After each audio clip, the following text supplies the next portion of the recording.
വെച്ച് കവർ ചെയ്യാൻ പറ്റുന്ന രീതിയിലുള്ള മസാല നമ്മൾ കയ്യിലെടുക്കുക. ആദ്യം അതിനെ നന്നായിട്ട് ഉരുട്ടിയിട്ട് പിന്നെ അതിനെ പരത്തിയെടുക്കുക.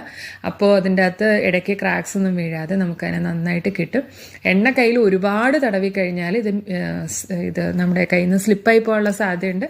ശ്രദ്ധിച്ച് നമ്മൾ അതിനെ പരത്തിയെടുക്കുക. എന്നിട്ട് അതിൻ്റെ അകത്തേക്ക് ഈ നമ്മൾ ഹാഫായിട്ട് കട്ട് ചെയ്ത് വെച്ചേക്കുന്ന മുട്ട എടുത്ത് കമഴ്ത്തി വെക്കുക, വൈറ്റ് പോർഷൻ ഉള്ളിലേക്ക് കാണുന്ന രീതിയിൽ. എന്നിട്ട് നമ്മളതിനെ ബാക്കിയുള്ള പോർഷൻ ഇതിൻ്റെ അകത്തേക്ക് ഒട്ടിച്ചു വെച്ച് കൊടുക്കുക. ഒട്ടിച്ചു വെക്കാനായിട്ട് നമുക്ക് മൈദയൊന്നും യൂസ് ചെയ്യേണ്ട ആവശ്യമില്ല. ഇത് നന്നായിട്ട് അതിൻ്റെ അകത്ത് തന്നെ ഒട്ടിക്കോളും.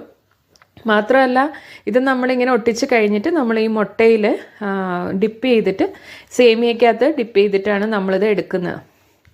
ഒരുപാട് സമയമൊന്നും വേണ്ട. നമുക്കിങ്ങനെ ഒന്നാമത്തെ നമ്മൾ റെഡിയാക്കി എടുത്തു. ഇത് കണക്ക് തന്നെ നമുക്ക് ഇനിയിപ്പം മുട്ടയിൽ ഡിപ്പ് ചെയ്യാം, സേമിയയിലേക്ക് ഇടാം, എന്നിട്ട് അതിനെ മാറ്റി വയ്ക്കാം. അങ്ങനെ തന്നെ നമുക്ക് എല്ലാ മുട്ടയും ഇത് കണക്ക് മിക്സിൻ്റെ അകത്ത് വെച്ച് കവർ ചെയ്ത് മുട്ടയിൽ മുക്കി സേമിയയിൽ ഡിപ്പ് ചെയ്ത് നമുക്ക് റെഡിയാക്കി വെക്കാം. അധികം സമയമൊന്നും എടുക്കത്തില്ല. നമുക്ക് പെട്ടെന്ന് തന്നെ ചെയ്ത് തീർക്കാവുന്ന കാര്യമുള്ളൂ. മിക്സ് ഉണ്ടാക്കി കഴിഞ്ഞ് കഴിഞ്ഞാൽ പെട്ടെന്ന് തന്നെ കംപ്ലീറ്റ് ചെയ്യാൻ പറ്റുന്ന ഒരു 4 മണി സ്നാക്കാണിത്. വളരെയധികം ഈസിയാണ്. ടേസ്റ്റ് ആണെങ്കിൽ പറയുകയും വേണ്ട. ഇപ്പം ഞാൻ ഒരെണ്ണം ഇത് കണക്ക് റെഡിയാക്കി എടുത്തിട്ടുണ്ട്.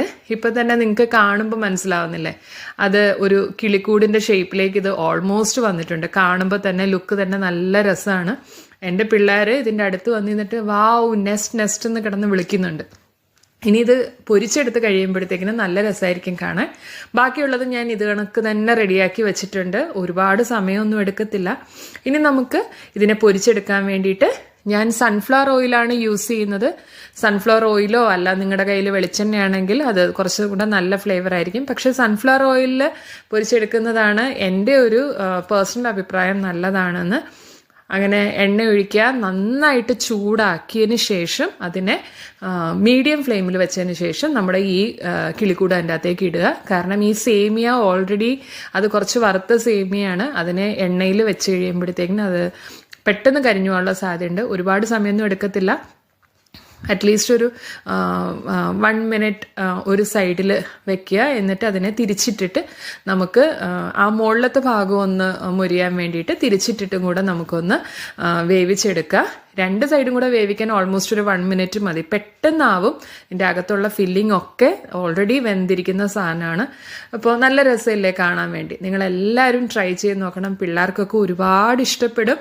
നമുക്കിനി വേറൊരു വീഡിയോ ആയിട്ട് പിന്നെ കാണാം. അതുവരെ ബൈ.